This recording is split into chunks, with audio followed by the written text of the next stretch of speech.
গেদু, এটা তোমার আম্মু নাকি? ভাবি কি বাচ্চাকে নিয়ে লাঞ্চ করতে আসেন? হ্যাঁ করেন করেন, বাচ্চাকে পড়াশোনা করাবেন, গরুর মতো গরু করে তুলবেন, ঠিক আছে? আজকাল কেউ গরুর মতো গরু না হইলে সমাজে কেউ মূল্যায়ন করে না। আর যদি ওকে আপনি সুশিক্ষায় শিক্ষিত করে একটা গরুর মতো গরু করে কোনো রকম খালি বর্ডারটা পার করে দিতে পারেন, দেখবেন কলকাতার দাদাবাবুরাও নিজের মাকে থুয়ে ওকে বেশি আদর করবে। তাকে মা মা বললে তার মানে আপনার গোবরও সাফ করতে হবে না, গোবরটারে কেক মনে করে খাবে আর ওর মূত্রটারে শরবত মনে করে খাইয়ে ফেলাবে। বাংলাদেশে থেকে তো আপনারা কিছু শেখলেন না, খালি গেরেস্তের বাড়ি খান, দুধ দেন, গেরেস্টে খাইয়ে ফেলায়, আর এই এমনি কুরবানির সময় জবই হয়ে যান। তো বাংলাদেশে থাকবেন না, ওকে বিদেশ পাঠাই দিবেন, ইন্ডিয়াতে।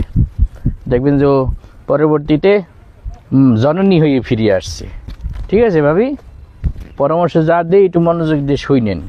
আমার কথা এখন গুরুত্ব না দিলেও পরবর্তীতে বুঝবেন যে কী দামি কথাটা বলছিলাম। ঠিক আছে আপু, আসি। হ্যাঁ, ও তুমিও লাঞ্চ শুরু করে দিছো। আচ্ছা খাও, পরে কথা হবে। হ্যাঁ থাকো। হ্যাঁ।